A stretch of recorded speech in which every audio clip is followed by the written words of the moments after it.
હજુ બી મજબૂત થઈ ગયો છે અને મારા ખ્યાલથી અ, હવે પરિણામ ગઈકાલે આવ્યા છે એટલે મારી રિસર્ચ ટીમ દ્વારા થોડો સમય લાગશે લક્ષ્યાંકમાં પરિવર્તન કરવા માટે। डेली चार्ट पे 20 डे मूविंग एवरेज के ऊपर निकला है। इंटरडे चार्ट पे इनवर्स सर्टेन शोल्डर पैटर्न का ब्रेकआउट है। करंट लेवल्स पे भी एक ट्रेड लिया जा सकता है। 1854 के स्टॉप लॉस से खरीदारी करनी है और अब जो आपको एक पोजीशन टारगेट सेट करने हैं वो 1930 के रहेंगे। चलिए अब आपको चार का चौका का सीक्वेंस बताते हैं। सबसे पहले मानस जी के पास चलेंगे सस्ता ऑप्शन के लिए, फिर राजेश जी के पास एफएनओ सुपरस्टार के लिए, आशीष बहरी जी के पास चार्ट का चमत्कार और अमरदेव सिंह जुड़े हैं हमारे साथ, उनके पास चलेंगे एक मिड कैप फंडा के लिए ट्रेड के लिए। मानस जी शुरुआत करिए सस्ता ऑप्शन। देखिए सस्ता ऑप्शन के लिए जियो फाइनेंस पे मेरा ध्यान है। जियो फाइनेंस का जुलाई मंथ का 310 का कॉल ऑप्शन, वहां पर आप खरीदारी कर सकते हैं। 12 रुपए के आसपास ये ऑप्शन ट्रेड हो रहा है, जिसमें आपको 9 रुपए के स्टॉप लॉस से खरीदारी करके चलनी है और 18 रुपए के टारगेट सेट करना है। बायोकॉन सर जियो फाइनेंस यहाँ पर आपको करनी है बाइंग।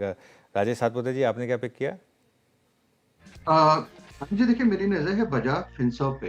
एक बेहतरीन चार्ट, एक कंसोलिडेशन एंड देन मूव शुरू हुआ है। मेरे हिसाब से आज का टारगेट होगा करीबन 2080 से लेके 2100 का।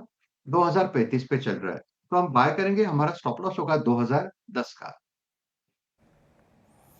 ओके, बजाज फिनसर्व आपने पिक किया, स्ट्रॉन्ग मूव। आशीष बहती जी के पास चलते हैं चार्ट का चमत्कार के लिए।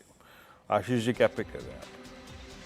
जी वीरेंद्र जी, एनबीएफसी में ही मूव अच्छा आ रहा है और हमें लग रहा है कि यहाँ पे ध्यान रहना चाहिए, तो श्रीराम फाइनेंस में खरीदारी की सलाह रहेगी। स्टॉक में जो स्टॉप लॉस मेंटेन करना है 675 675 का एसएल मेंटेन करे। ऊपर में हमें लगता है इसमें 700 और 720 तक का जोन देखने मिल सकता है।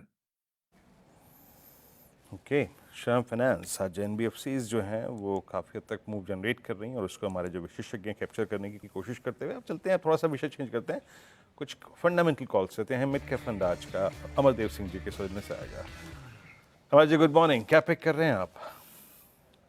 जी गुड मॉर्निंग। सबसे पहले मैं आईटी स्पेस में बिरला सॉफ्ट को पिक कर रहा हूँ बिकॉज ओवरऑल आईटी में हम लोगों ने एक रिवाइवल देखी है। हालांकि जो लीडिंग है उसमें टीसीएस, वहाँ हमें कोई ज़्यादा मूवमेंट नहीं वैसी दिख रही है, बट बिरला सॉफ्ट की मैं बात करूँ तो ओवरऑल ये स्टॉक जो है इसकी परफॉर्मेंस आने वाले क्वार्टर्स में it is expected to perform, और ये स्टॉक जो है इसमें एक मेजर करेक्शन के बाद एक कंसोलिडेशन भी हमें देखने को मिल रहा है। और यदि मैं इस स्टॉक के बारे में बात करूं तो ओवरऑल इसके जो क्वार्टरली नतीजे भी जो रहे हैं वो भी पहले से बेटर रहे हैं इन टर्म्स ऑफ प्रॉफिटेबिलिटी, और revenue it has been able to sustain. तो मैं ये मानता हूं कि आने वाले क्वार्टर्स में इसके नतीजे अच्छे रहेंगे और ये कंपैरेटिवली अभी फेयर वैल्यूड प्राइस पे ये अवेलेबल है। करंटली अराउंड 440 के आसपास है, तो इसमें एक अपसाइड टुवर्ड्स 470 480 का एक अपसाइड हमें देखने को मिल सकता है। तो from a short term perspective इस स्टॉक पे नजर रखी जा सकती है। ओके, बिरला सॉफ्ट याद रखिएगा, ये एक फंडामेंटल कॉल है, इसका डेरिवेटिव से कोई सरोकार नहीं है। आज ये बैकफुट पे है, हालांकि इसने एक बड़ा हाई क्रिएट किया since is in derivative ban, इसलिए बैकफुट पे आ रहा है। लेकिन ये मैं इसके बैन का जिक्र यहाँ इसलिए नहीं करूँगा क्योंकि ये मिड कैप फंडा कॉल है। चार ट्रेड्स पिक किए हमने और शुरुआत की थी सस्ता ऑप्शन से। पहला ट्रेड आया आज कॉल ऑप्शन मानस जायसवाल की, जियो फाइनेंशियल्स की। Since it's buy call on Jio, याद रखिएगा इस चैनल का स्वामित्व प्रबंधन रिलायंस इंडस्ट्रीज होल्ड करते हैं और उसी समूह के अंतर्गत ही कंपनी आती है। Trading view please parallelly cross check करें किसी से या फिर व्यू लें। और राजेश सतपुते जी ने एफएनओ सुपरस्टार पिक किया और एफएनओ सुपरस्टार उनका आज बजाज फिनसर्व, और श्रीराम फाइनेंस आशीष बहती जी ने पिक किया चार्ट का चमत्कार में, और अमरदेव सिंह जी ने अभी अभी आज की जो कॉल पकड़ी वो है बिरला सॉफ्ट। निफ्टी थोड़ा रेस्ट लेने के बाद मोर और लेस मेरे को स्टैट्स देख के लग रहा है अनुज प्रिपेयर कर रहा है एक और अपर स्विंग के लिए। और upper swing, next leg of upper swing कौन जनरेट करेगा, क्या लग रहा है अनुज? एक बार रिलायंस लेके आइएगा, रिलायंस कुछ कमान संभालेगा क्या आज? I think may be Reliance काफ़ी हद तक एचडीएफसी बैंक पर मेरी नज़र जा रही है वीरो, क्योंकि बहुत समय से एचडीएफसी बैंक, एक बार एचडीएफसी बैंक का 52 वीक हाई और लो देखते हैं ज़रा।